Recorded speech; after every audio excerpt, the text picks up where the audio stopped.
Welcome back to another episode of the Textual Talk Podcast. In today's episode, HD sits down with cybersecurity leader Irvin McBride for an in-depth, relatable conversation about breaking into the world of compliance and building a thriving career in cybersecurity. Irvin shares his unconventional journey from computer science major, SOC analyst, compliance specialist, and ultimately to a high-earning GRC consultant making around $200,000 a year. You'll hear how Irvin navigated career pivots, tackled imposter syndrome, upskilled with certifications, and the real-world challenges that come with securing organizations both big and small. The two also get candid about working in tech hotspots like Atlanta, Dallas, and New Jersey and discuss everything from project management rotations to advanced AI security risks. Plus, HD and Irvin dive into third-party risks, business continuity, the realities of compliance audits, and what it really takes to succeed. Whether you're starting from scratch or looking to make the leap into consulting, you'll walk away with practical advice for building your GRC and cybersecurity skill set, along with the insightful takes on the future of AI governance and why soft skills are just as critical as technical chops. Whether you're aspiring to get in GRC, curious about high-paying roles in cybersecurity, or a seasoned pro looking for relatable stories and actionable tips, this episode is packed with inspiration and real talk to help you guide your next career steps. Stay tuned, and let's get into the episode. Today's video is sponsored by Aura, and it's a really important time to be talking about them because hackers may have stolen the social security numbers of every American. Over 2.9 billion records were stolen from the National Public Data, which provides personal information to employers and others doing background checks. These stolen records include a person's full name, address, date of birth, phone number, and most importantly, social security number. And members of the hacker group have reportedly released this information for free online. Now, this could be incredibly dangerous to you because people can open up all different type of things in your name and you won't even know it. If you weren't taking precautions with your personal information online before this, then this should be a huge wake-up call. You've never been more vulnerable online than you are right now. But I'm not too worried about that because I use Aura. Aura monitors your personal data, including your social security number, across billions of data points like the dark web and public court records to detect and alert you to potential identity theft. They give you up to $5 million in identity theft insurance should the worst case scenario happen. They also provide a bunch of other features to keep you safe online, all inside one app. You can go to my link right now, aura.com/textual chatter, to try 14 days for free. That'll be enough time for Aura to find out if any of your personal data is exposed. I highly recommend you do this right now because not only is the National Public Data not going to do anything to help you, they probably aren't even going to face any repercussions for this leak. I'm not leaving myself and my family vulnerable to data breaches. If you don't want either, you can go to aura.com/textual chatter to try 2 weeks for free. Now back to the video. Welcome back to the Textual Talk Podcast. I'm your host, HD. And we got another guest for you guys, none other than Mr. Irvin McBride, all the way here from the VA. And he came to kick it with us today in downtown Dallas. But first and foremost, if you're listening on Apple Podcasts, Spotify, YouTube Music, please follow the podcast, leave us a review. It'll help us out in the analytics. And if you're still on the video right now, all you got to do is hit the like button. You can subscribe later. But, man, we've been kicking it a little bit beforehand, but I was like trying to intro the pod, you know what I'm saying? I was like, see, now I got them relaxed and we got me tapped in. I'm seeped into this seat. I am just here. Yeah, I mean that's the magic behind it. A lot of people are always like, man, like you was asking me about Chris earlier. Me and Chris did our episode, but before that I did an episode with a mutual person. Yeah. He was like, man, you pulled some stuff out of her that I couldn't. I was just like, I've been doing it for so long. Even before doing podcasting, people always had a level of comfort with me when they disclose stuff. So I was like, it just translated over into here. So yeah, that's kind of how it is. But for the people who haven't seen you on social media anyway, like, could you just go ahead and give a brief background on yourself? I mean, what can I say? I'm a cybersecurity extraordinaire. I'm just playing. Very humble, actually. But aspiring cybersecurity leader, like Henry said, all the way from the Virginia area, went to school at the illustrious North Carolina A&T State University. Shout out to my Aggies if y'all are watching right now. Super, super passionate about being in the cybersecurity industry.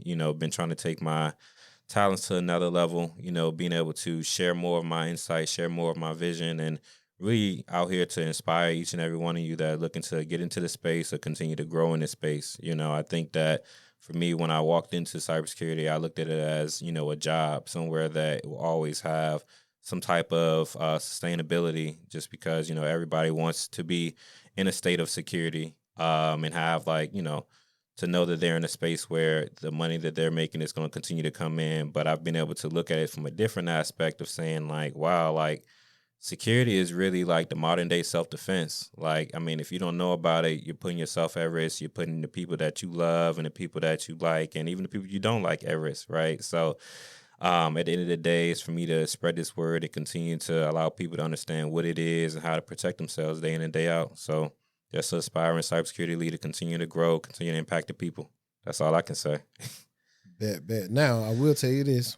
In the words of Deontay Wilder, speak it, believe it, receive it. Absolutely. We got to take that aspiring off. Absolutely. We already got to see ourselves as a leader. So I am a cybersecurity leader.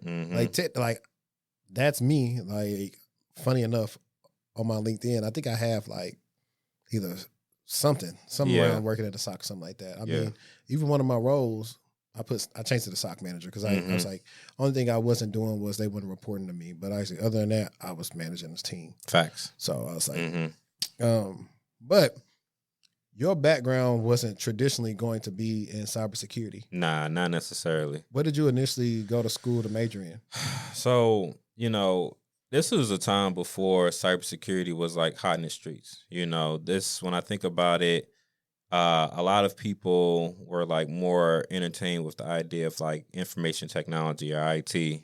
When I went to school, I got my undergrad degree in computer science. So, with all those things being said, I knew the curriculum for me wasn't for me. By the grace of God, I got through a lot of programming, a lot of coding, things that I really didn't like to do. After that, I had opportunities to do like internships. So did database administration, did IT help desk, did software engineering. And I was like, a lot of different avenues you can take within computer science, but none of those things stuck to me.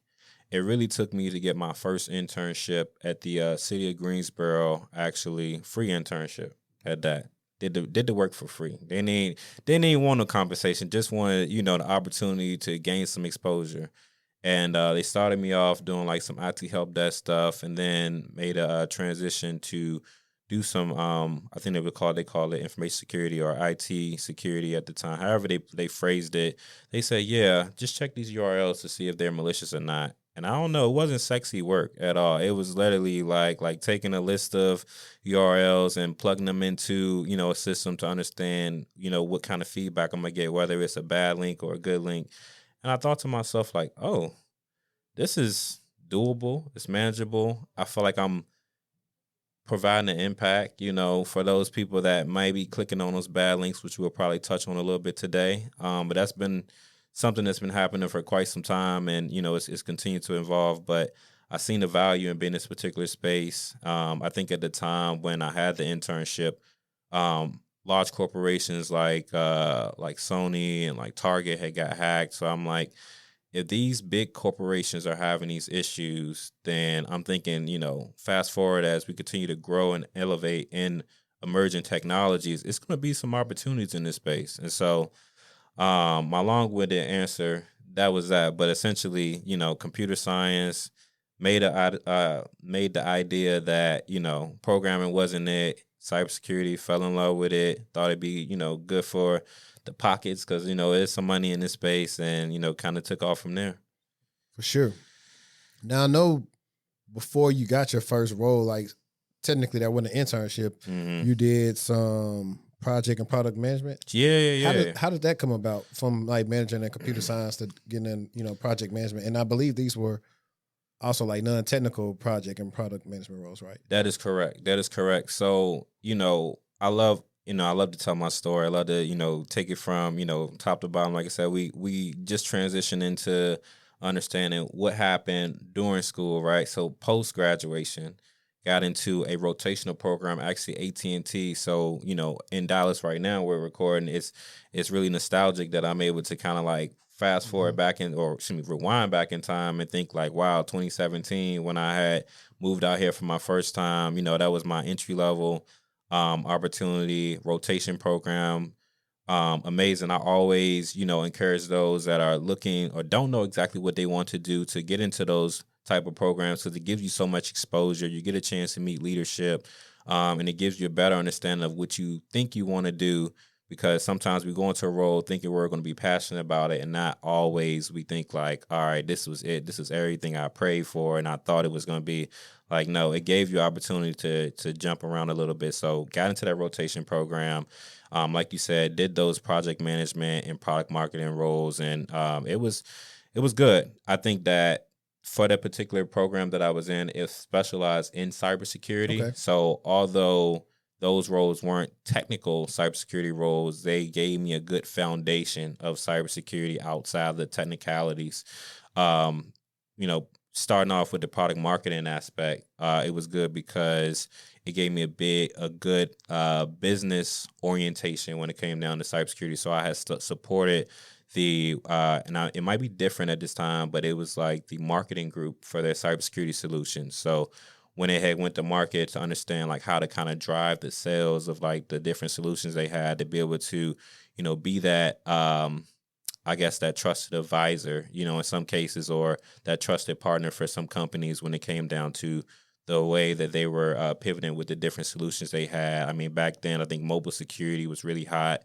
IoT security was just kind of like kicking off. So that's a team that I had supported both of them actually.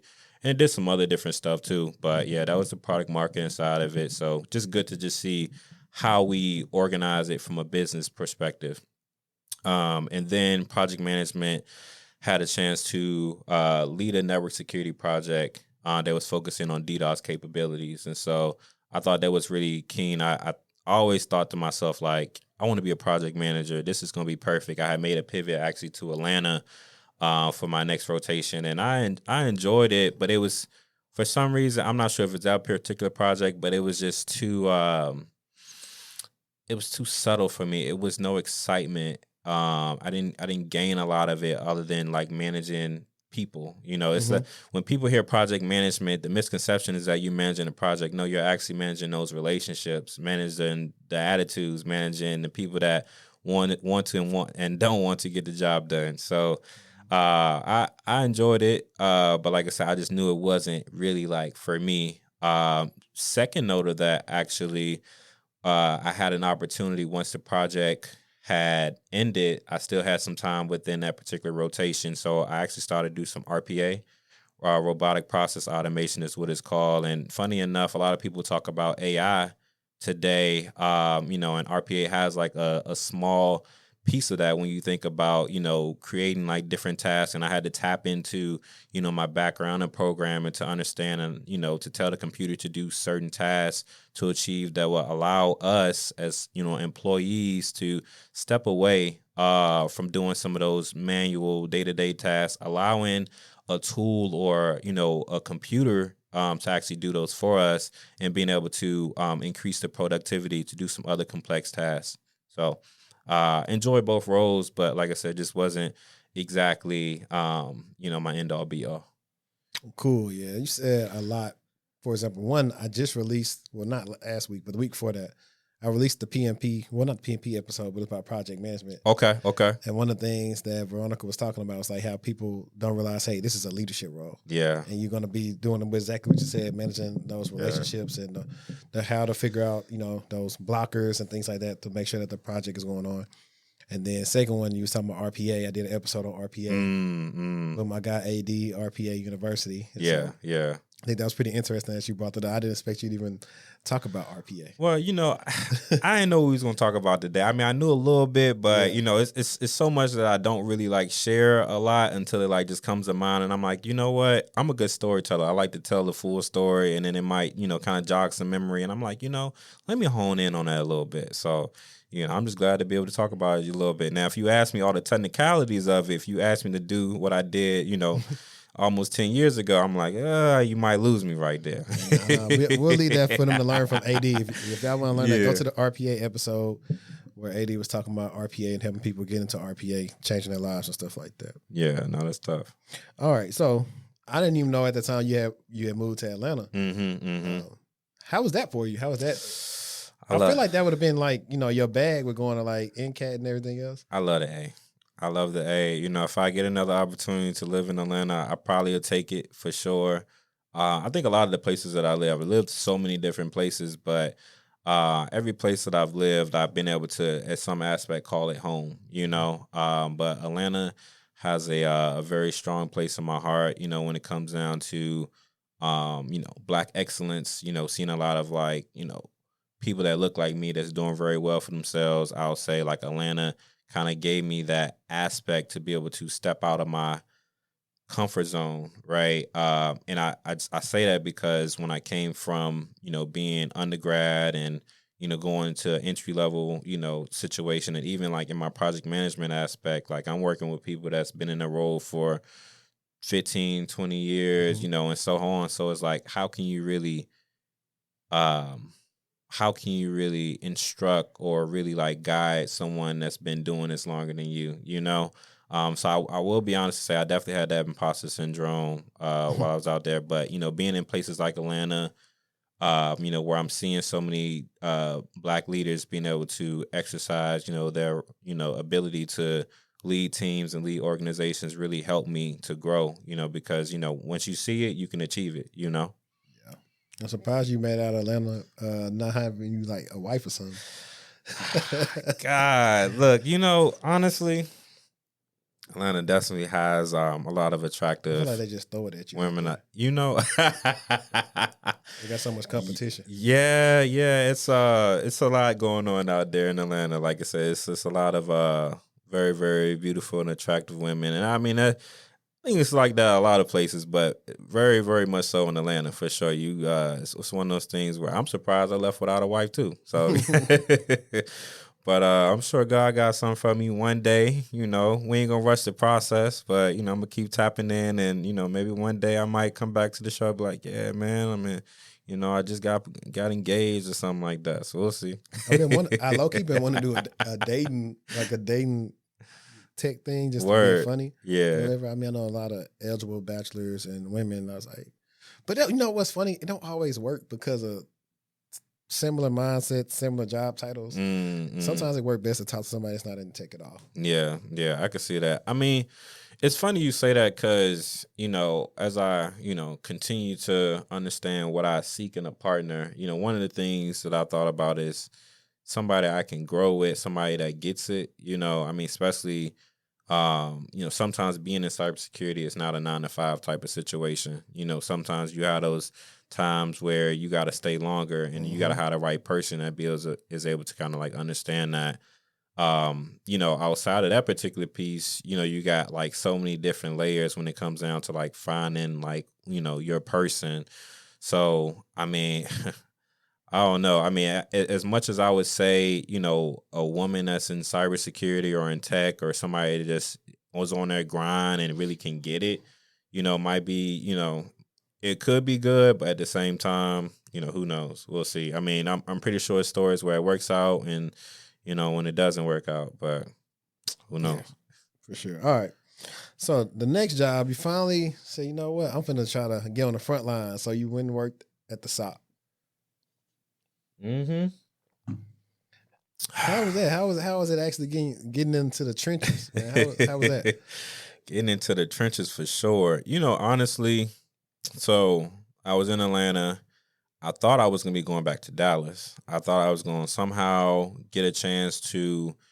I was so passionate about getting into consulting, and like I did everything I possibly could to try to get into consulting. Like I had learned more information. I was, trying to get like certifications. I was, building my network. I was, shaking hands and kissing babies, doing all the things just to get into this particular situation, and it didn't work out.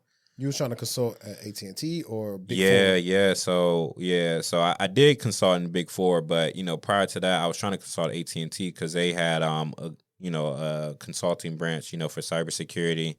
And I remember like I was trying to do everything I possibly could, and no opportunity was opening up. And I was distraught. I was like, wow, okay. So what y'all got for me? They told me I was moving to New Jersey. I said, excuse me? I said, New Jersey. And the kicker is I was in this rotation program. So, what they had paid you was what they paid you. It won't no increase of salary depending on like where you went. So imagine, you you got different tiers when it comes to different companies and locations. And so Dallas could have been like, or Atlanta could have been, you know, within the same tier, like maybe like a tier 2 or a tier 3, you know.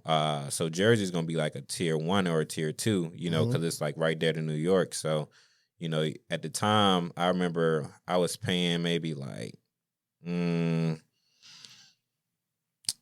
probably close to like 1,200 in rent. You know, that shows you like how times is really gone. Like I missed that.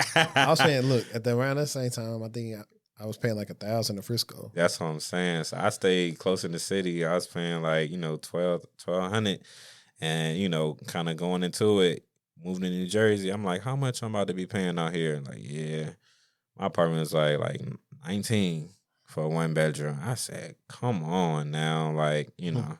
Give me a stipend or yeah, something. give me something. But it was no workaround. It was like, you know, you just gonna make it work, you know. And for me, like, I'm a person that like always, when I put my mind to something, I don't like backing out on it. I don't know, it must be just like an internal thing that I do personally. But I like to stay set in the things that I sign up for. So I was like, all right, well, moving to New Jersey.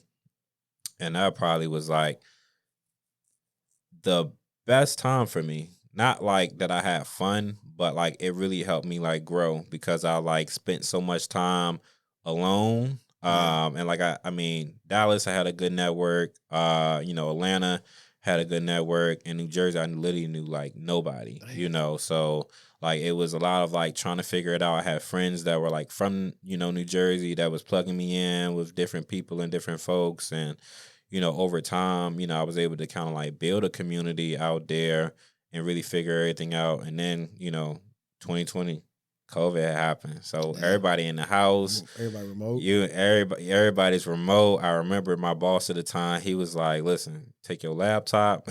he gave me like a monitor, like, yeah, take your monitor home. He was like, yeah, we don't know how long we're going to be gone.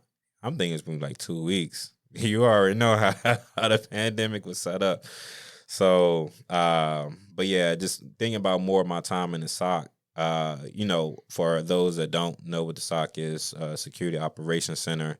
It's like you said, frontline defense. You know, really we call it like blue teaming. You know, they still use that line these days, right? If I'm not mistaken. Yeah. So being able to really be that defense mechanism for a lot of organizations. So we use this platform called USM Anywhere, which is a SIM tool, or a security information event management tool, for those that aren't aware.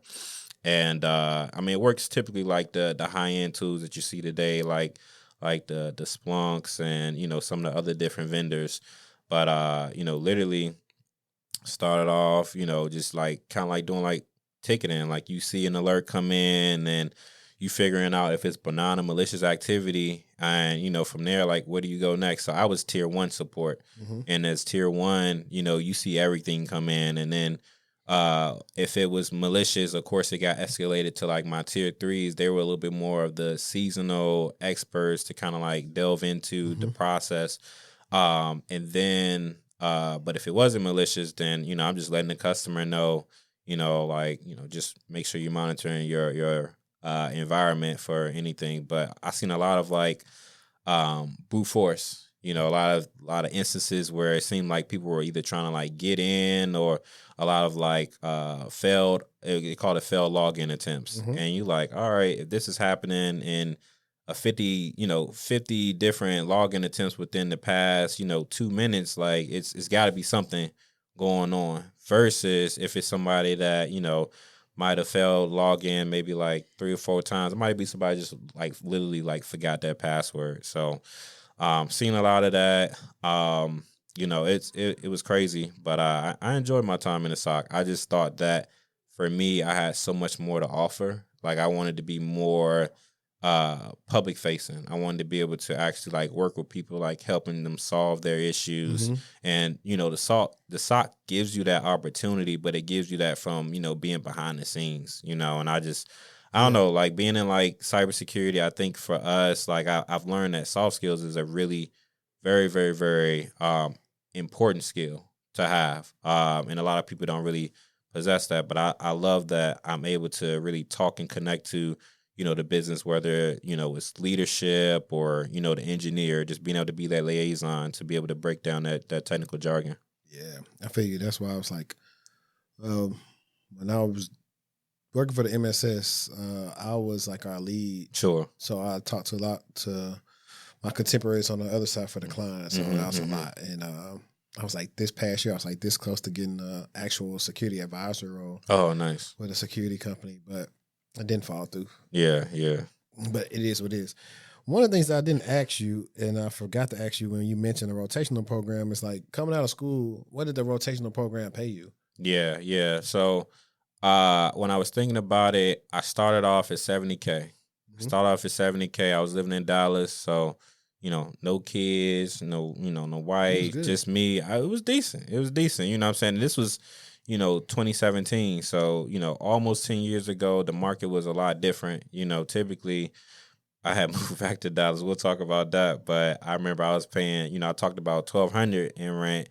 And that $1,200 probably went up to, if you stay in the inner city, you paying close to like 200. I'm assuming 2,000. Shoot, so probably more now. Yeah. So the jump is crazy, but at the time, $70K. In that rotation, then I had made. I'm not sure what happened, but when I moved to Atlanta, they had to do like some reevaluation of like the comp and stuff. I guess a lot of people were like leaving or weren't happy, and for us, as millennials, we don't get a lot of time. Well, we don't stay places like too long. We try to get in to get what we need, and then we try to make a movement. So I guess for them to make it a little bit more of an enticing opportunity, I remember how I got a raise that was like somehow I jumped to like 85, like when I was in Atlanta. So I was like, okay, like this is cool. Like I mean, I can do this. And then somehow I remember when I moved to Jersey,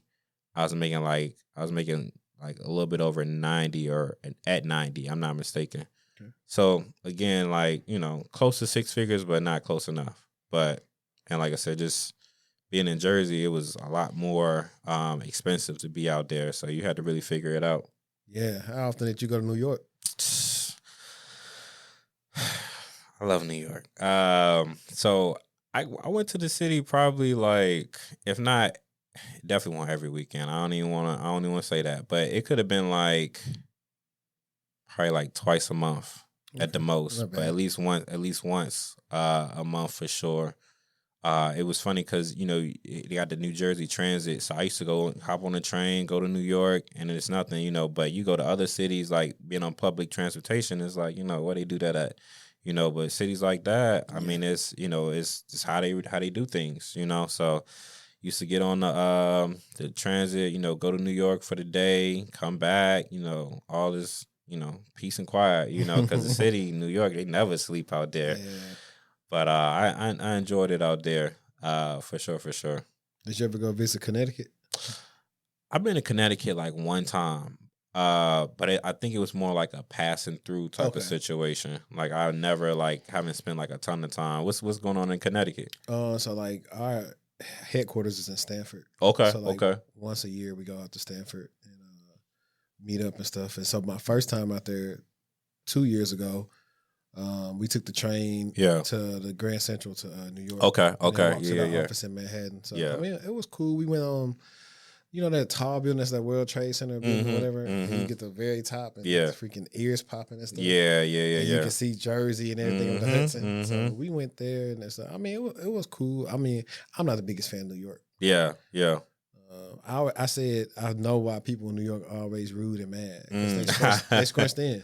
Yeah, that's funny. And me living out there too, because I mean I'm a Southern guy at heart, so I've lived like so many different places, and I had to really understand because I got friends in New York. Shout out to y'all. But one of the things I've noticed is that everybody just really minds their business. Like, aim for all the extra stuff. Like, you might ask for directions and that's might be all you get. Don't be asking me no extra questions. Like, why are you trying to be all in my business? Everybody's just like to themselves out there. I think that over time, New York has had a lot more transplants, of course, what I'm saying, since it's like a really like big city. So I think everybody typically would still kind of like keep to themselves. But, nevertheless, New York is always love. Bet. And before we get off the SOC stuff, do you remember any type of like maybe big investigations you were a part of? Yeah. You talk at a high level about that. Yeah. That was one of the things I was thinking about. I actually was working with one of the leads at the time. He had actually wrote a white paper about this particular stuff. So I actually got this. This was published back in like 2018, 2019, something like that. So if y'all ever search my name, y'all will probably like see that come up. But yeah, you gonna check it out. You know me.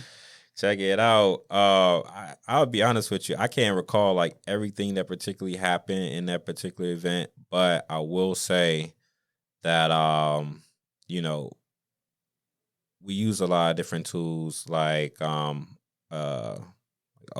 OSINT to really determine like what's really going on, and OSINT is a really big a good tool to use. That's really popular. It's still using that today? Yeah. Not too okay. Is this wait, is the guy named Andrew? Andrew, yeah. Luco, Level Blue.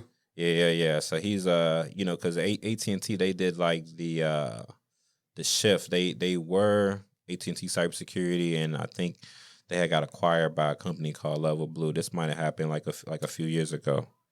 Oh, that's Level Blue. I was thinking about another company that's in a co-working office that I work in. I think they're like Security Blue or something. I was thinking it was them. I was like, let me go knock on their door. Oh, It ain't okay. them. Yeah. But yeah, I mean, I think just bottom line, use a lot of tools to just really understand like what was really happening in someone's environment, and from that point on, wrote a white paper about it to kind of like produce and give people understanding of how AT&T SOC is pretty legit, but also can also give people an understanding of like what happens in the day to day and like why cybersecurity is really like so important. So yeah. Did you guys have listen a while back, but like some company security teams have podcasts. Okay. Yeah, no, they weren't really doing a lot of podcasts. I think that a lot of the communications could have been like more internal, but they weren't doing like a lot of like external, like let's talk about it aspects. Times could have changed though, but I was probably going by that time. Yeah, Yahoo, their paranoid teams, their security team, they were talking about the Log4j incident. So I was around during that time. Yeah. I wasn't working in the SOC though. I was working in the compliance piece. Yeah, and that's actually what the pivot into was like going from SOC to working in compliance. And I guess I also add on to compliance is like compliance seems like such a high level term, right? Yeah. In that role, exactly what were you doing? What was I not doing? So I think that the bottom line that everybody has to understand with compliance is that if you're not compliant, it can cause a lot of issues, not only with your organization, it can cause issues with your partners or your vendors, the people that you're working with. And then it also can cause like regulation issues, working with different companies. Like, I mean, when companies get breached these days, that SEC, like they come down real hard on you, So just thinking about those particular pieces, compliance is one of those things where you have to always, and I hate to say this word, but you always have to make sure the boxes are checked. And you gotta cross your T's and dot your I's. But as for me and my roles, responsibilities with compliance, I had got exposed to so much. So, just kind of taking a step back, product marketing, project management, security operations center. So, did the technical work, did the non-technical work. And with all those things being said, I was able to formulate a better understanding of what cybersecurity is and how cybersecurity should work, because I had some of that technical aspect of like being in, not as an engineer, but working with different engineers and working with different people that, are literally trying to do their job to ensure that things are working appropriately. But then, from a non-technical standpoint, you're working with other people that are making some of those decisions. And sometimes it's a tough opportunity because, everybody thinks that their part is a little bit more important. And so for me, I had to be more of a liaison to be able to say, like, from a technical standpoint, this is what I'm seeing. And from a non-technical standpoint. This is what decision they want to make, and trying to make that better decision for them. But I worked on a lot of different things like policy creation, creating like procedures, user access reviews. That was probably one of my least favorite because it took so much time to do. One of the other things I did was like risk assessments. Go ahead. Nah, keep on. Oh yeah. I did some third-party risk management work. I think one of the things I can say I'm most proud of is building the security awareness training program for the year that stretched across 3 different business units. So that was really key. And then did some other stuff as well to really support the business. But yeah, man, love my time in compliance. Oh, I mean, talked about all these things I did, but I had to ensure that we were ready for external audit, right? So did some internal audit stuff during that particular time to prepare for the external audit. So when we had to get compliant with, our SOC 2, our PCI, our HIPAA regulations, we had a third-party vendor to come in to assess us from those particular requirements. Had to make sure that all those boxes were checked, and I hate saying that when it comes to security. So y'all don't hurt me too bad after this, all right? I mean, that's doing your job, and I'm glad you actually answered the questions about what you guys had to be compliant to, because I was going to ask like what different frameworks for a telecom company that they have to adhere to. I mean, of course, everybody's HIPAA and the other stuff. Funny enough, you mentioned third-party risk. I love it. I love third-party risk. Okay, so it's okay. No, so like scenario time. Yeah, I don't know if you're familiar, but I reported. It really technically was, last week, even though I dropped it this week. Okay. The global grocery distributor UNFI. Okay. They distribute food to a lot of companies, but in particular, they were breached. And this led to Whole Foods not being able to get their shipments because pretty much this is a supply chain issue at this time. Risk assessment. Yeah. Now, in my mind, I said, okay, they were not thinking about disaster recovery or whatever you want to call it. Yeah. Contingency plans, right? Business business? Business continuity. There we go. Business continuity. I'm like, okay, in situations like that, when you're playing out, if something should happen to this distributor, we should have a backup distributor. Yeah. And it seems like they don't have a backup distributor. So for risk assessments, is that kind of stuff that y'all do? Is like, okay, if this happens, then this. If this, and this. That's a good question. When it comes down to like conducting a risk assessment, we understand what are the probable cause of the risk and understanding what are the consequences and the severity levels to give you a better understanding of the risk the risk to the organization. Now, the misconception is that a lot of people believe that when you have risk, that you should get it all off your plate. And that's never going to happen. Yeah. Like, that's never going to happen. You have to understand for your organization, what type of risk appetite do you guys have? What are you able to take on, and what are you able to say, these are manageable risks that we can, have, and are we looking to accept, because, you have the 4 different components, the mitigation piece, which is, ending it all. You got the accepting piece, being able to say, we accept to the terms and conditions. You have the transference piece, which is also called, the risk sharing, being able to have that insurance in case anything happens. And then you have the avoidance piece, which is essentially like, we're gonna make sure that we ain't got to worry about this. So let's pull the rug with a lot of different things. But going back into your question, I believe that conducting a risk assessment just will give you a better understanding of what type of risks will come into place. But we wouldn't hone in on like the backup plans because nobody's really prepared for those type of backup situations. I mean, not to call out any organizations today, but we seen about a year ago with the CrowdStrike situation, how it was an evident opportunity to see that how so many organizations are built upon technology today. We leverage technology to the full scope of what it's supposed to do, which is supposed to make our lives more better. We're supposed to be able to use it to scale and create more efficiencies for our group. But when it's all stripped away, then what are we really left with? And so, going back to that particular breach that you had mentioned, I think that nobody ever is really ready for when a vendor that we partner with that is, essential to our group, or a technology that we have through a vendor is essential to, our business is stripped away. are we really ready to have that conversation of what is the business continuity plan, in that particular place? And a lot of people don't think that far ahead. They just think about, if we're in business, we operating, we're crossing our T's, dotting our I's, ensuring that everything is going the right direction. And, job is done. But is it really done? Right. And, oops, this thing going on too much. Nah, you could. While you were saying that, I stopped at the CrowdStrike thing, but when I guess that's a risk acceptance. Mm-hmm. Simply because we know it's an issue with like no QA, but that definitely should be something that has to make sure it's compliant. That doesn't do something like that in the future. Exactly.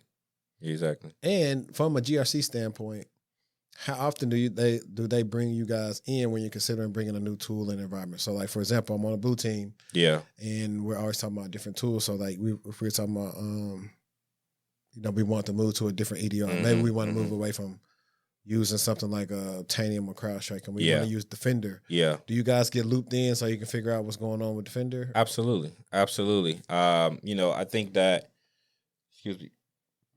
security has always been an afterthought for a lot of organizations. A lot of people see a new tool and are happy to use this tool because it's going to do better than what they currently have or don't have, right? Right. It has to go through those particular streamlined processes to ensure that the tool is onboarded appropriately. So not only is the thought of bringing this tool on, the first step, but really the first step is engaging your security team to understanding what type of risk will it pose to the organization by bringing it on versus not bringing it on, so kind of going back into that risk assessment piece, really being able to understand, what it would, assuming the tool would do its job, but if we switch out, how would it disrupt the business, if any, but yeah, a lot of times we will understand like what type of new tools are we looking to bring in, and we're having those conversations because at the end of the day, our job is and we're still talking about compliance. My job was to ensure that we were maintaining the compliance aspect of it all. So for sure. Yeah, and I think also when we think about it, everything's advancing so much, but we forget about the main three things that we worry about in cybersecurity: confidentiality, availability, and integrity. Like, we always forget about those things, but this at the forefront of everything that we should consider when we're making our decision. Exactly.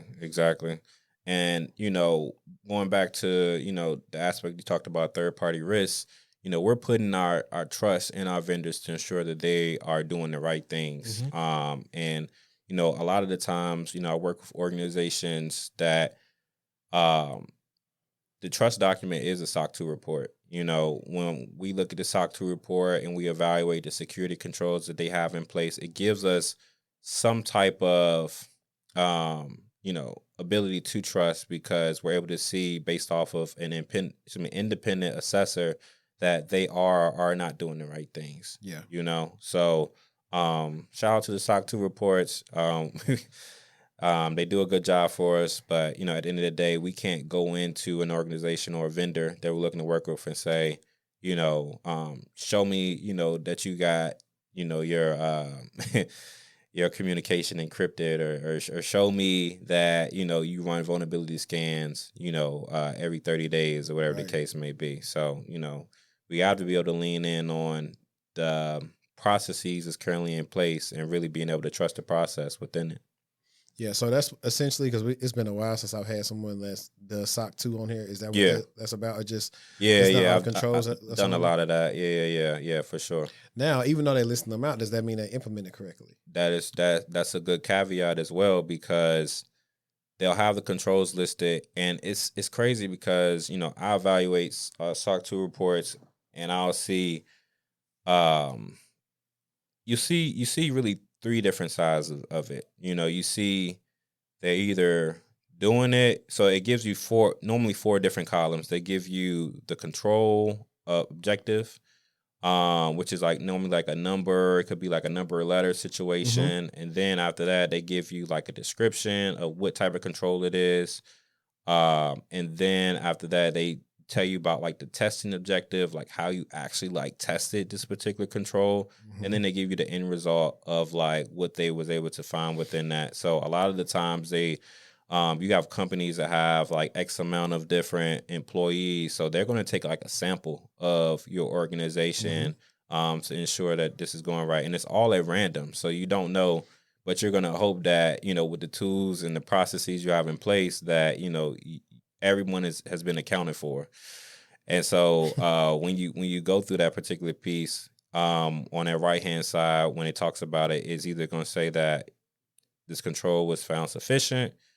It's going to lastly say that either this control has an exception noted, meaning that the testing didn't check the boxes, like maybe one person might have, kind of like failed it, or two people, whatever that number is. But whatever number that was, if it's 25 people, not all 25 people did whatever that was. Whether it was like an access review, whether it was security awareness training, that's one of the ones I see the most of, like somebody not completing like training. It's like a lot of the times where those type of situations don't bother me as much because it can happen, but it's not like a company saying like they found like a particular control where encryption wasn't done, or a system wasn't patched or something like that. Those are the ones that has me like, should we really still be working with y'all? And then the last part is really like when they have these responses where it says that it wasn't tested this particular period. And I think to myself, I'm like, I get it. It's kind of weird because if you're working with an assessor and you are supposed to be doing pen testing in November, but your assessor comes in August, you might have done pen testing last time. Like you can show that, but you can't show that based off of this current year. So they aren't able to make that determination, which kind of can be a little bit scary when, I look at those type of reports, because to me, it doesn't say that they're doing it. It says that it seems like we're doing it, but we're putting the trust in the assessors to get their job done. But the report doesn't give that full trust to me to be able to say like, all right, they're doing it. Yeah. I just rambled a lot. Sorry. No, that's y'all. good. That's good. Because I was thinking about like regular stuff when you talk about third party risk or things like that. And I thought about like something simple of people doing business with somebody, regular person. They'll say they gotta go. So you got a business. Mm-hmm. And you're the business, and then there's other people, they're a money delivery business. And you kind of do your background on them, and then you figure out, hey, these people take the money to the house, and they don't lock their door at night. That could be a risk, right? Absolutely. So it's like, if we equate that to, hey, we do business with these people, but they ain't got multi-factor authentication. Facts. They don't got defense in depth. They don't have conditional access policies. So if these people get breached, we ought to look. And that reminds me of, as yesterday happened, Affleck reported that, they suffered a breach. But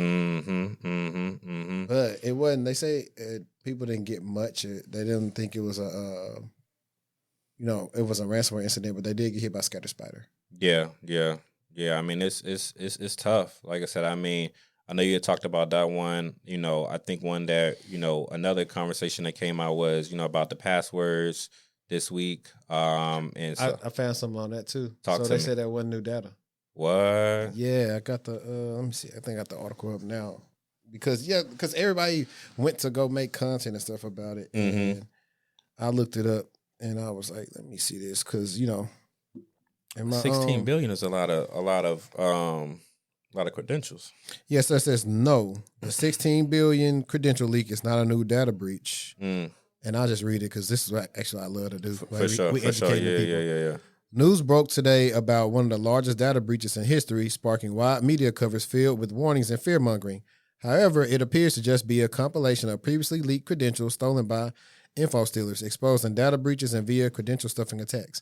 And I'm with that too, because my cousin, he hit me. He was like, hey, man, what am I supposed to do? Because he's seen the thing. I was like, well, my apps have notified me that ain't breaches happen. And I'm like, I use password managers and they so long. I was like, if they got them, they can have them. But I was like, they're going to have to get the other part to log in. Facts. And so that's why I wasn't really just, I didn't rush to go make a video on it, because I was like, like you said, 16 billion is a lot. Ain't no way Yes. possible. Like some stuff would be going down to 16 billion. Like everybody would be having to change passwords. Businesses, professional people, everybody. So they said, let's see what else, because I don't want to read the whole thing. Yeah, no, take your time. Cyber News, which discovered the briefly exposed data sets of compiled credentials, stated it was stored in a format commonly associated with InfoStealer malware, though they did not share samples. And InfoStealer is malware that attempts to steal credentials, cryptocurrency wallets, and other data from infected devices. Over the years, InfoStealers have become a massive problem, leading to breaches worldwide. This type of malware impacts both Windows and Macs, and when executed, will gather all the credentials it can find, stored on the device, and save them in what's called a log. They really getting down to the basics, but hey. An InfoStealer log is generally an archive containing numerous text files and other stolen data. The text file contains lists of credentials stolen from browsers, files, and other applications. All right, so there's a lot of stuff. This is another reason, like the episodes where it's not interview style. Yeah. While we share the screen, it's because we show the people what we're reading in the article and what the stuff will look like. Facts. Yeah. No, that's good insight. If someone is infected with an InfoStealer and has 1,000 credentials saved in their browser, the InfoStealer will steal them all and store them in a log. These logs are then uploaded to the threat actor, where the credentials can be used to further attacks or sold on cybercrime marketplaces. Now, I believe recently Google did something to kind of update their security from InfoStealers, like stealing people's saved passwords within the browser. But it's another reason why I just don't store mine in the browser. No, facts. It's like, of course not. I just use my extensions with like Dashlane. Exactly. And I use Dashlane because they've never been hacked. So I remember I reached out to somebody from Dashlane. If you see this, get at me. Sponsor us. Tell a people, tell a friend, and tell a friend. But yeah, I'm trying to get to the crux of what they said, like how they got to the rest of this information. Yeah, no, it was it's crazy though. Yeah, it's something I probably me and Destiny will probably cover or whatever, just to inform the people some more, so we can actually like go through it. But it will be forever. But no, I mean, between that Aflac and then what you and I were talking about earlier with the AI thing, and I got the post up here. Now this is one I actually did want to read. Word up. And this is the one I said, like, hey, like if we were at the company, let's say I'm on IR, you and GRC, what are we thinking about Facts. here? Yeah. So she posted this 3 days ago. She said it finally happened. The first confirmed zero-click command injection against a production AI assistant, CVE 2025-32711. Cybersecurity researchers discovered it last week. No phishing link, no malware, just a prompt engineered to silently trigger Microsoft 365 Copilot into leaking private organizational data.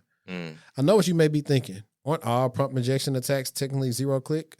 Traditional AI prompt attacks usually rely on user interaction, tricking someone into pasting a malicious prompt or clicking a poison email. CVE 2025-32711 didn't need any of that. The attacker sent the prompt via email, calendar, etc. that Copilot processed silently in the background. No clicks, no visibility, and no other action. To be clear, the way this works is the email calendar invite arrives in the victim's inbox. No read, click required. Sitting in the user's inbox is enough because Copilot ingests it as part of its background context processing. Microsoft has patched it, but the lesson is bigger than the CVE. AI pipelines need to treat all input as hostile. Context boundaries need to be enforced, not assumed. Prompt handling is a user experience layer and a security function. For those deploying Copilot or similar tools, audit the blast radius of your AI workflows. Most organizations still don't fully understand what data their AI assistant agents can see, let alone what might trigger them to share it. If you like keeping your company's intellectual property private, and you have artificial intelligence deployed in your environment, read this post 2 times. The next wave of breaches will probably come from AI behaving exactly as designed, but not as expected. So we all have to spend our thinking around risk management and governance as we continue to enable business innovation with AI. So I feel like this is a good use case and stuff like this. Absolutely. These are like the type of questions when I'm on interviews and I write my questions out. Yeah. I asked, like, I had an interview, I forgot what it was, a couple of months ago, but funny enough, I asked them, hey, how are y'all handling third-party risk management? Yeah. What we was talking about. And it was like crazy. We just had a meeting about that today. And so I'm always trying to find stuff that's currently going on So I can ask it. So I'm like, okay, this person's engaged with security news, and this Yeah. is how I answer the question. Hey, how do I stay informed about security threats or whatever? Because they typically sometimes they want to ask that. I say, this is how. Yeah. But in our scenario, you GRC, I'm on the blue team. Love it. We got our security engineers over there, our vendors. What are you thinking? Well, that's a really good question. I would say I recently did some content creation revolving around around AI, some of the drawbacks and some of the different security challenges. I think that at the end of the day, AI is a tool, right? It's a tool. The buzzword has been going around quite some time because a lot of companies are looking to adopt it into their organizations, but AI has been around for quite some time. And with it being a tool, malicious actors are, taking advantage of that opportunity to say, this can be another entry point for us to, perform a data breach to your organization. I will say that a lot of the groups that I've, supported most recently are more in the public sector space. So there is a slow start when it comes to, adopting AI to the organizations. A lot of people aren't as trigger happy to use this new tool because we have to consider the risk management behind it. And I made a point earlier, security is normally an afterthought. We think about, the shiny new tools that's going to help us do things better. It's going to help us, save time, save money. But at the end of that, at what cost, right? And we have to always ask ourselves, with the decisions we make, was it really worth it? I think that AI is going to be something that's going to continue to be around for some time, as of cybersecurity is as well. But the sophistication of the attacks is just going to get more crazier and crazier. Not to take a step away from the the use case that you just proposed, but within my research, I'm learning that even someone that doesn't have any cybersecurity experience can create a sophisticated, phishing campaign to make someone that is well aware to actually click on a phishing link. They can, launch ransomware without having that typical background to do so, just because AI is a tool that can kind of create that aspect. Yeah. So I'm glad you said that, because for years I've been telling people how hey, every industry is not gung ho on introducing AI, because as much you can get from productivity, you bring the risk. Right. Like this instance, it's function how it's supposed to. Now, typically you would hope your tool, either a Proofpoint or Momcast or something, would catch this, but it's only going to catch it if it deems it to be malicious. So sometimes Proofpoint will say, oh, this is an unknown sender. I'm just going to hold it right here in limbo because I don't recognize it. And you got other services I use Proofpoint Tap and everything else. Yeah. Will say, hey, go check this out. And we don't know what this supposed to be is. And then that's when, we can actually look at it and say, what's this calendar invite from that? So typically if your tools work is fine, which I think this is why a company like Proofpoint, you got Microsoft, they got Threat Explorer, now these things else. So as they study AI and they upgrade their tools, that should help out with that. Then let's take it a step further. Let's say somebody is using LinkedIn, and so they figure out, oh, you work with so-and-so company on the GRC team. They figure out who your manager is. So now they some type of way are able to utilize AI to send you an email spoofing whatever your manager's email. So you think you're talking to your manager. And now they say, hey, you got time for, a quick call, join the call. It may be figure out how they do something on the background, trying to put something on your machine. But not only that, now with the advances in AI, they got a fake AI person that looks just like your boss. Deep fakes. And sound like them. Crazy. And so now you think you talking to them. So I was now you got to tell people, hey, get up, turn around, do all this other stuff. Yeah. But when it comes to all this different AI stuff. So it's just like I said, people are already looking at the part of okay, we don't have to hire as many people. This and that. But I'm okay, you can. We just seen iRobot. You can keep on playing games you want to. Yeah, facts. Or you have companies like Klarna that said, well, hey, this AI stuff ain't go the way we thought it would. We got to hire people again. Yeah. Or you have they want to use the AI a lot of times when you call in to customer service and stuff. I'm bro, they only understand these things. I did not understand you. Send you to an agent. Then you only got 4 agents. Yeah. The bias behind it is I was crazy. it's just, it's just not at a level yet. That's why I was like, people should like now the use case is pretty cool. And so now you have to figure out too, it's okay, what is the reason behind even having Copilot in our, enterprise environment? Facts. Yeah. And to that point, like I said, AI is something that is a slow implementation from the public sector standpoint.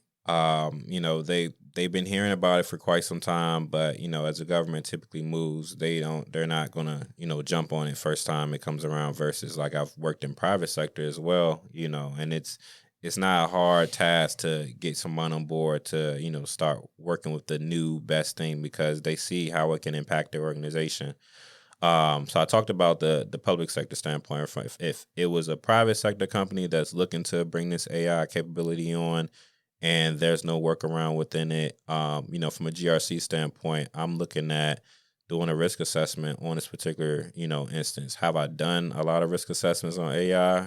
I'm not even gonna lie to y'all, that hasn't been my thing, right? But it's probably gonna be more opportunities with doing some of that stuff in the future. Bro, you low-key should just apply to like, when I say like Microsoft probably had like 50 roles for like AI governance roles, I promise you, bro. They literally like the experience you didn't need, but like crazy. So like people like you with that background, that's what they was looking for. Because that's what they trying to prepare for and help out with all their different customers and stuff that they got going on. Microsoft, get at me. But yeah, just the last point I just wanted to make was just that within that, it's about the risk assessment, but it's also about having the right policies in place too. Like you got to have, and I love the type of work that, GRC has introduced me to because we're not into the nitty gritty, but we consider everything at a high level to ensure that it impacts not only the business, but the people that work for that particular business. And those particular people have to be able to abide by some type of standard, or people are going to do any and everything they want to do. There's not going to be any structure in your organization. So creating those policies to say, if we're adopting this particular tool into our organization, then these are the type of, things that everyone needs to abide by.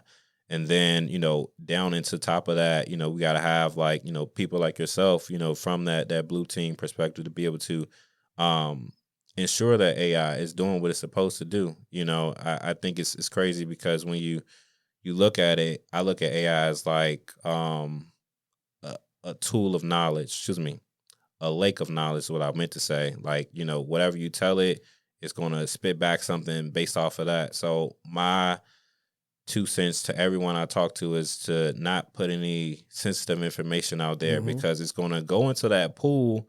And God forbid somebody said, tell me about Jane Doe, they're going to be able to spit that back out because you have misused the tool for what it wasn't supposed to be. But they didn't tell you couldn't use it to that degree, right? It's about having conversations and listening to, type of conversations like these to help you determine like what you should, whether or not what you shouldn't be doing, Yeah, and that also reminded me, like, as I was driving here, I thought about, it was stupid, but it had me thinking about like years ago using MySpace, being on the internet and stuff like that. Nobody like grandparents, they don't know nothing like how to be safe on that. So I was like, like who's like training up the kids now because they got so much access to technology, what to put on there, what not to put on there, who to talk to, who not to talk to.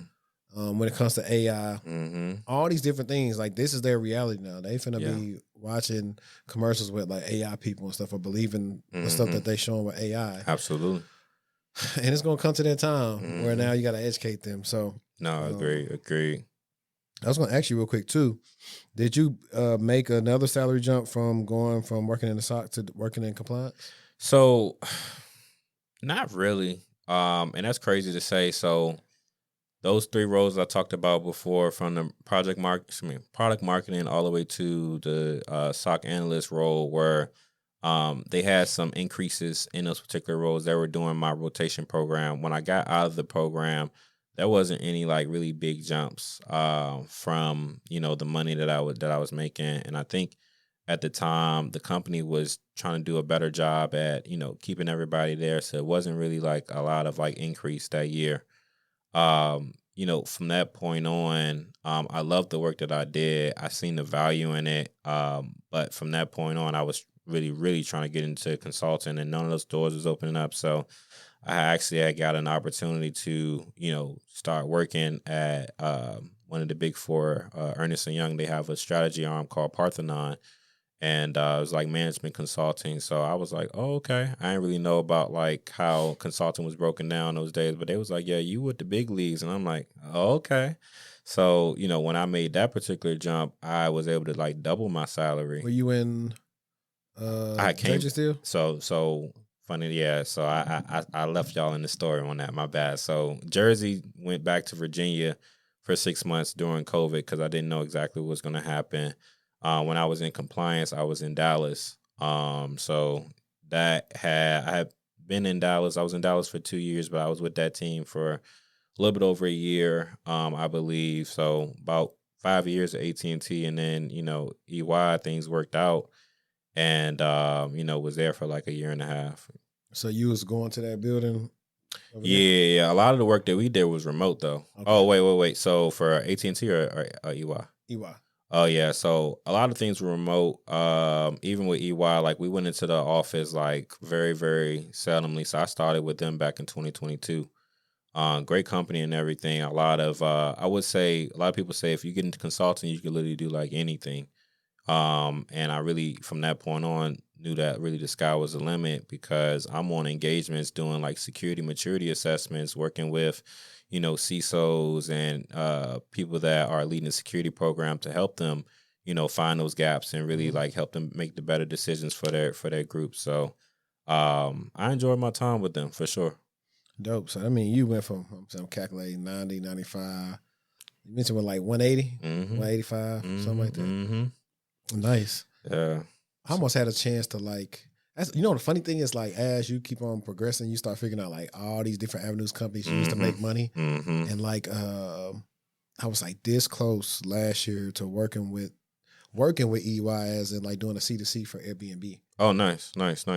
And I made it to end, and they wanted me, but the contract fell through. I was like, man. That's crazy. Crazy thing is I turned another contract down to work with Otis Elevators for the Airbnb because it was like 20 more an hour. Dope. So I was just like, I can't afford to probably not try to see this through because once the person said, yeah, they like you, they move you to the end. Yeah. Because our interview was like super technical, and then we was like to the point where the dude was like, yo, so tell me what you would do with this stuff, and like if you didn't have the certain tools you have, how would you do it brick by brick? And we just kept on digging. Yeah. You know, that's what a lot of people before me wasn't able to do. So yeah, no, that's tough.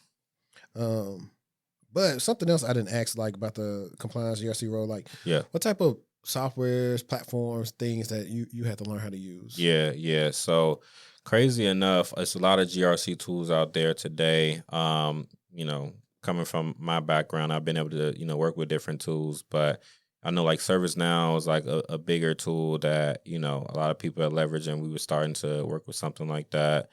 Some groups use Archer. I was about to ask about Archer. Yeah. So I've seen some familiarity with that as well.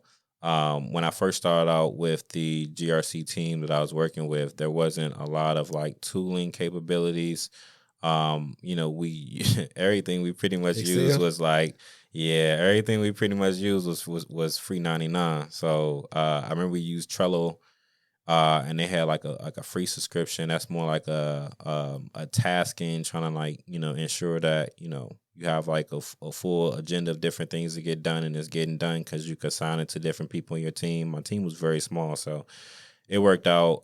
We used the ticketing system like Jira. That was pretty cool. Did you guys have to do stuff like agile, waterfall type stuff, or like how would y'all projects go out for y'all from a GRC perspective? So with us, I would say it was more agile. We kind of like figured it out on the fly for sure. But yeah, like when it came down to like implementing different things, and like I'll give you an example. Like the user access reviews was like one of the things I had to do. We had to understand, well, what are the requirements? What type of controls does this really connect with from the different standards that we need to adhere to, and really just figuring out like what type of documentation is necessary to be able to be sufficient for those type of controls. So I mean, a good policy will at least get you, a good amount of the way, having that in place. But being able to, outside of the policies, being able to show that the work is actually being done, like that crazy spreadsheet that you talked about, is was like one of those other aspects of showing like how the work is getting done. So we did a lot of things like agile style and really just trying to continue to go through the cycle in the different sprints as we was trying to get things achieved. That's dope. Nah, for real. Because I'm like, it's funny how so many people know. Like, people talk about compliance. Man, most of them things done in Excel, and I know I did GRC for JPMC, so like we used a lot of Excel, SQL, databases, Archer, and some other tools. It was funny when like every time I see a GRC job, they talk about Archer. No, it's a heavy tool in the industry, and I know they have a lot of other tools out there today that have those same capabilities. But as people, we like to see past performance. We like to see other groups that have been successful with them. So a lot of those larger corporations still continue to be at the top of the chain because a lot of people can hear how well they've done over the years. Cool. So one of the things you talk about when you're trying to get into consulting, how you pretty much try to skill up. And so how do you feel about, I know you got your CISSP, your CISM, and I want to make sure I put the other one right. CCISO, is that right? Yeah, the CCISO. That's what it's. You good. Nah, bro. You good. Because that's not one I see all the time. Yeah, so when I seen those by EC Council, I just read it as CC. But like CCC. Okay, CC.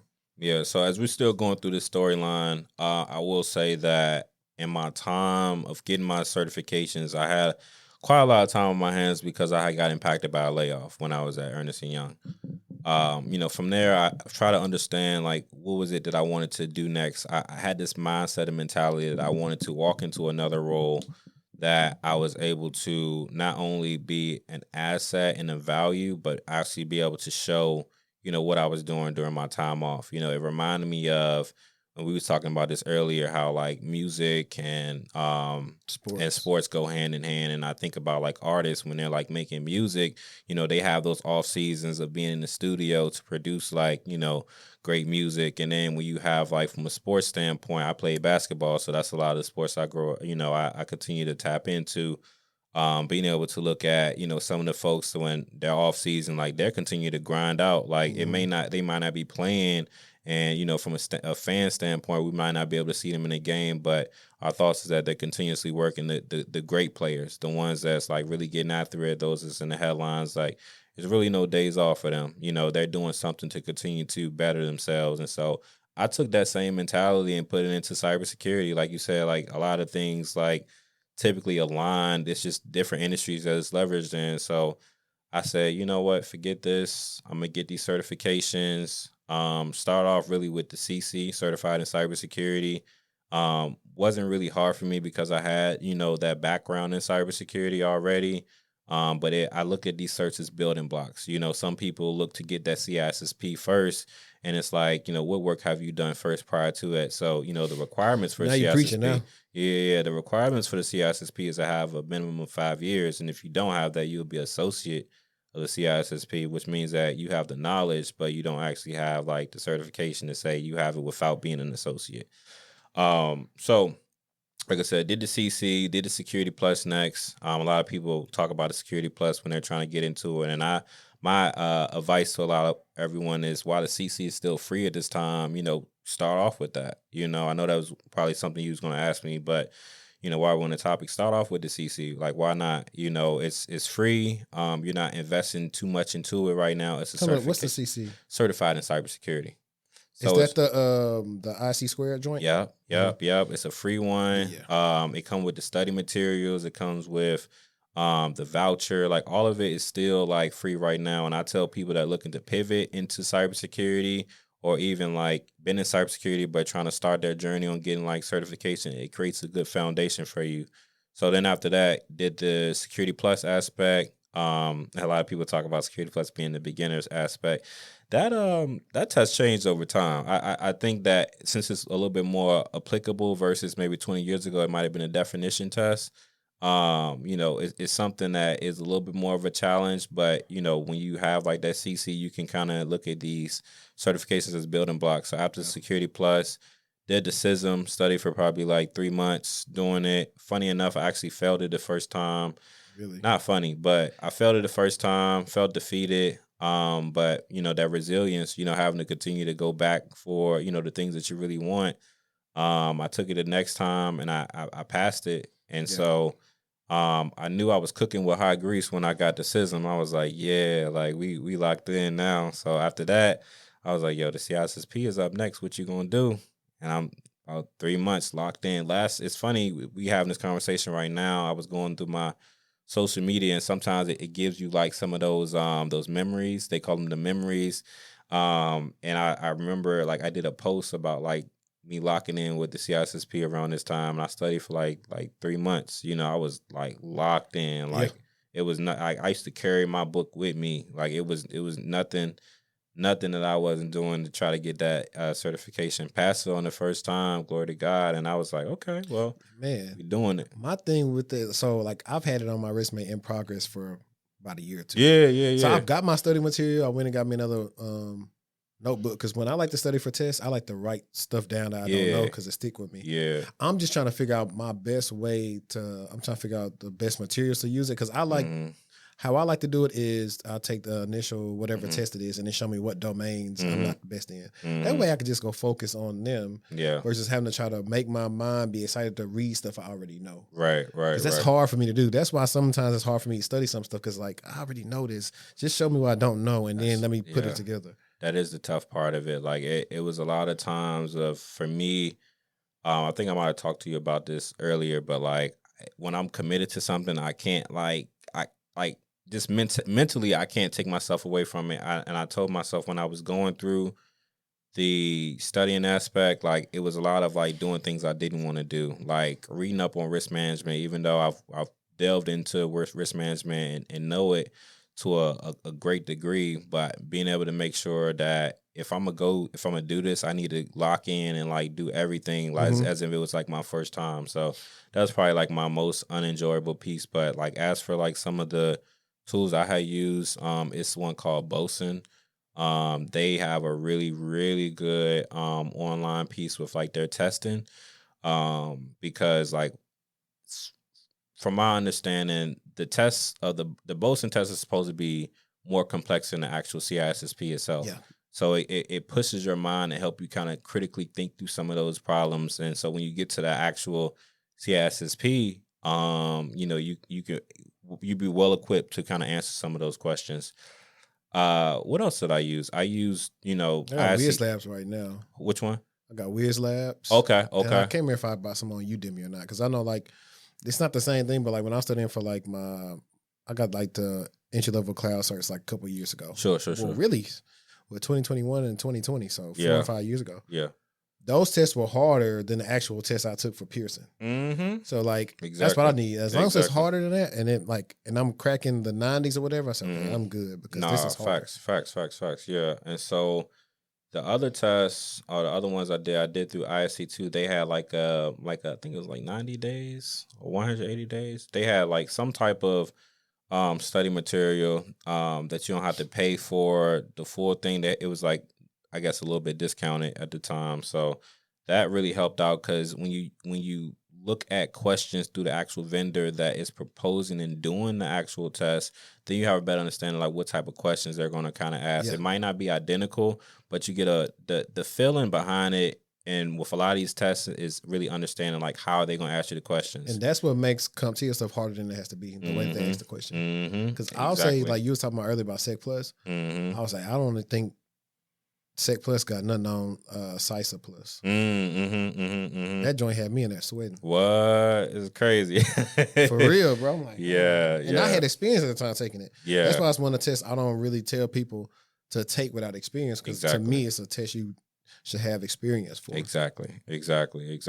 So, yeah, I mean, some of those avenues were really good to help me like figure it out. Of course, I did the book too, and they have like this little code where I forgot what the website is for the code, But those practice tests are really helpful too. So anytime you're doing studying for any type of certification, I always recommend at least two different perspectives, two different resources to give you a better understanding, and hopefully one of them is like the actual vendor itself. But outside of that, being able to go with another reputable source should be able to, help you succeed in taking some of those exams. But did that one, did the associate CCSO, and so yeah, I am mapping out, what my next thing is going to be. I was having a conversation yesterday. I was like, I kind of miss like when I had locked in for these type of things. It's a weird feeling, but I think last year I was just so locked in, like it was just my life, just studying, Yeah. and more studying and more studying. So I think it's time for me to like invest into more. I know, not that I know a lot about it, but the CMMC space is Okay. something that's going to really continue to grow. Yeah. With learning that a lot of industries like that have to be mandated. I think it's by October or something like that. But it's a short period of time, so it's a big heavy market for a lot of people that are already in that particular space to bring in new clientele. Yeah, man. I'm looking to give me a certification with Wiz as well. Okay. So Wiz just did like a cloud fundamental cert they have. So Sure. that one and maybe some other ones, because like certs like that, if you get them, you can get a job just working with Wiz, because everybody got access to it. So Facts. gatekeeping things. Facts. Yeah. But man, I wanted to ask you this. Talk to me. Got 2-part question. All right. How would you instruct someone to get in the GRC? And the first person is a person with no experience. Okay. And then the second person would be a person that had a background similar to you. Okay. Getting into GRC, bro. Yeah, that's a good question. I think I would answer that. All right. So separately, someone that doesn't have experience in cybersecurity, I'm going to advise them to look into the CC, Certified in Cybersecurity certification. I'm just a firm believer that if you're looking to get into a space that's new, I believe in cost efficiency. I don't want you to pay too much money into something that you may or may not even like. Like we've probably seen people that we work with that wanted to get into cybersecurity, and once they did, they didn't enjoy it as much. So whatever you do, just make sure it make sense. So I'm probably gonna tell them that's the first step for them. From that point on, they want to start focusing more on GRC. By that time, they already made an investment, right? So I would say Security Plus is going to be the gold standard, because although the CC is a newer certification, not a lot of people know about it. A lot of people know ISC2 or ISC squared, but not a lot of people know that particular certification. So I want that gold standard for you to be able to say, when you're having conversations with someone who's looking at your resume, they see Security Plus, they know you're legit. So those two certifications are like one of the avenues that I would take, like from your first mark to GRC. Secondly, I would say, which is very, very, very not really said, but networking. Network is extremely important. Talking to GRC experts to continue to gain their knowledge in the space, going to different conferences like the ISACAs and the IC2s and some of the other different entities, and meeting some of these different folks and getting a chance to just shake hands with people in that space gives you a better perspective of GRC, because they normally do like monthly meetings where they have to present on a particular topic. And, for those particular groups, I know AI is really big and heavy, but a lot of the times people will talk about, things that are, within the GRC, the governance or the risk or the compliance aspect. So you're going to get something from that at some point in time. And like I said, the soft skill aspect is really important. So you got the certifications, you got the soft skills, and then the next part of it all is really just understanding what type of role in GRC do you want to do, right? Because cybersecurity is so vast, but GRC is vast as well. Being able to understand what type of transferable skills have you been able to do in the past that you can leverage to talk through it. So, for example, for someone who might have been security guard, I'm just throwing something out there, like they had to manage visitor logs to understand who's coming in and who's leaving. That's the same thing they're doing in cybersecurity, like looking at the user access reviews, people that are have permissions. They're coming into the organization and, able to have different access to different systems. So it's funny enough how a lot of things that we see in the real world kind of can transfer into cybersecurity, but being able to look and latch on to what's being done in a cybersecurity standpoint, looking at what you've been able to do and kind of like merge the two. I would say those are probably like the top three: the transferable skills, the soft skills, and then the certifications. Are probably like the top three for someone that doesn't have that background. If you already have that background, I would probably still advise on all of the above. I think that, well, excuse me, not all of the above because you already have access, but you already have, you understand cybersecurity, or you've been in IT to some degree. Certifications, real heavy. Soft skills, networking, real heavy. I would say from that point on, if you're already in that space, I would say definitely more and more pouring into the networking aspect because you're already in there. So somebody knows that you're capable of doing the work. And I think where the gap is right now today is that nobody wants to take a chance on anyone anymore. People like to see you having certifications and experience already. But if you don't have that, nobody's willing to really vouch or really sit down and really take the time to really show you what needs to be done. But it's like the caveat is understanding if we have people cybersecurity is a growing industry and we need to grow with the times, and meaning to increase the cybersecurity professionals. How do we bridge that gap to ensure that these professionals are ready when an attack happens? I ain't say if it happens, but when it happens, right? So, but like I said, those first two components are really keen in on the certifications and in the networking aspect. And then really just being able to tell your story, because if you've already been in cybersecurity or if you've already been in GRC, or not even GRC because you're trying to get into it, but if you're in cybersecurity or IT, you're able to maybe shadow sometimes with other different groups or be able to understand the work that they do so that you can kind of have those conversations to say, from a GRC standpoint, I can do it as well. Yeah. I'm surprised one thing you didn't tell the newbie to do is to get the Google cybersecurity certificate. So I only tell people to do things that I've done. You know what I'm saying? So I don't take away from the Google cybersecurity certificate. I think I've heard a lot of great things about it. I know that there is a cost associated with it, if I'm not mistaken. Yeah, but it's pretty cheap. It's like you can pay, I think you get 2 weeks free or like $14 or something like that. But it's okay.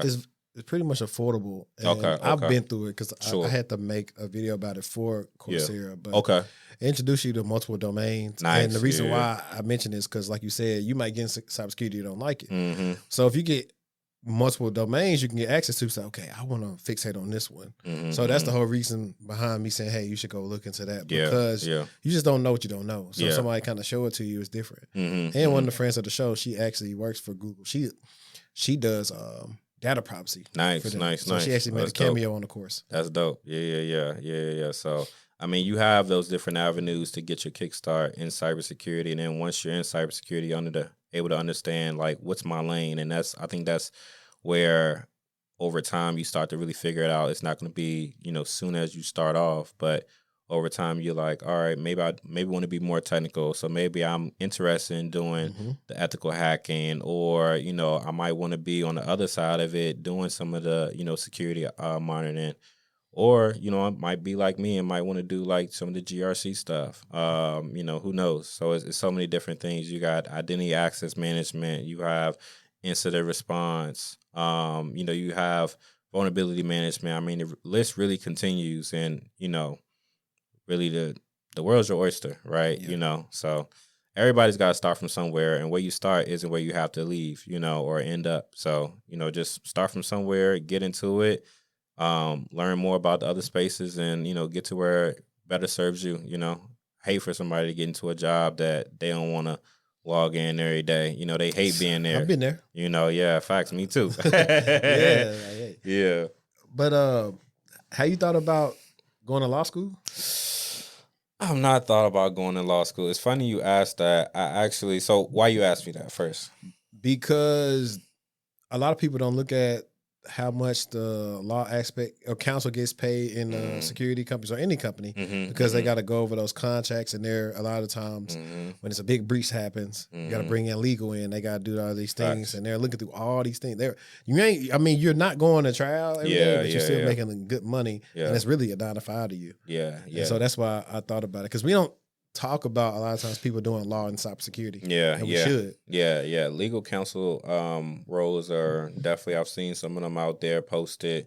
And like I said, it's a lot of value in there because going back to the C and GRC, that compliance aspect is really key. When you think about, bringing on a new company, think about a data breach happening, you got to always involve your legal team to some capacity. And, contractual agreements are, word is bond, when those things typically happen, right? So, yeah, I think legal counsel is a really good role for someone that has been seasoned and wants Mhm. to kind of merge the two between law and cyber. When you said law school, I was like, nah, that wasn't what I was thinking. But I have, and this is, I think that a lot of people have been able to get into cybersecurity without having a degree. Like I said, my degree was in computer science. I come from a background where I thought I would never go back to school. I'm looking to enroll to actually get my MBA, and that might be a different focus because a lot of people that are in cybersecurity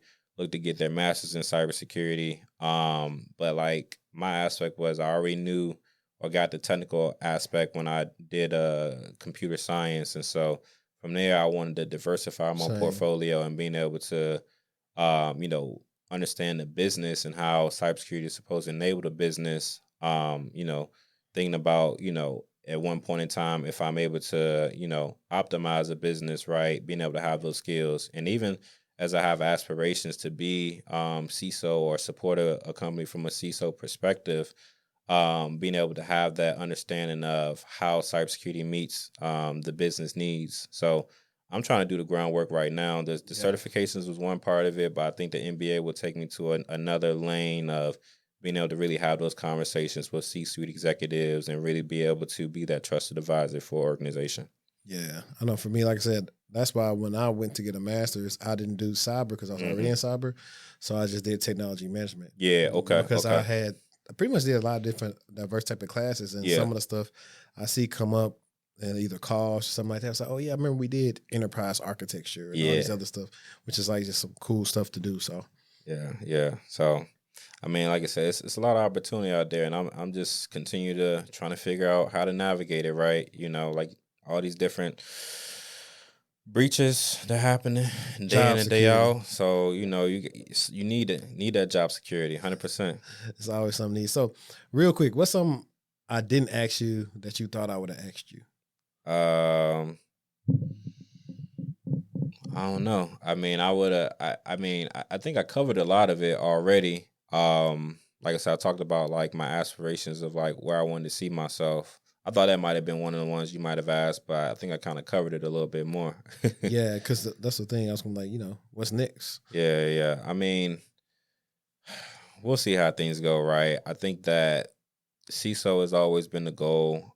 Being able to be in leadership in cybersecurity, being able to lead a team, build a security program. Those are like all the things that my focus is. I think that for me, at some point in time, I want to work with some of the groups that don't have that capital to have like a sound cybersecurity program, right? So what about, and like I talked about earlier, A cybersecurity is a consultant. modern day self defense, right? So it's not a group that doesn't need it. It's everybody needs it. I was in like a meeting and just kind of like overhearing how there was an electrical company that was in the middle of nowhere that got hit with a cyber attack from China. And you think about somewhere in the middle of nowhere and a company that nobody has ever heard of, and you're like, why them? Unfortunately, when it comes to cybersecurity, it's Anybody can get it. anybody can get it for sure, for sure. Being able to work with groups like those small and mid-sized businesses, those startups, those nonprofits, those groups that can't really hire some of the the groups that you're really seeking as larger providers. and being able to consult with them, being able to help them, engage them. I think that some other stuff is probably doing more guest speaking opportunities to be able to share the awareness and spread the word about cybersecurity. And then I will say being able to teach cybersecurity, being able to pour back into the different professionals or aspiring professionals, those that are looking at to, create a good life for themselves and really create an impact to change the world. So, like I said, it's always a dream, right? It was all a dream, right? It's written in a magazine. So yeah, I think that I'm on a good track to do some of that stuff in the near future. That's a bet, man. That's a bet. So where can they follow you at? So I got a couple different handles. I'm gonna try to get it right. So for Instagram, we have McBride IV_. So that's EMCBRIDE IV_. You can find me on LinkedIn at Irvin McBride the fourth. So I mean those pretty much the top two that I use. I do a little bit of TikTok every now and then with content creation, but a lot of the gist of the things you'll need to see will be on my Instagram and on my LinkedIn. So looking forward to connecting with you real soon. Bet, man. Well, appreciated you coming through to chop it up with us today, man. For sure. If y'all enjoyed the video, make sure you subscribe and keep tuning in. And like I always say, let's stay textual, and we out. Peace.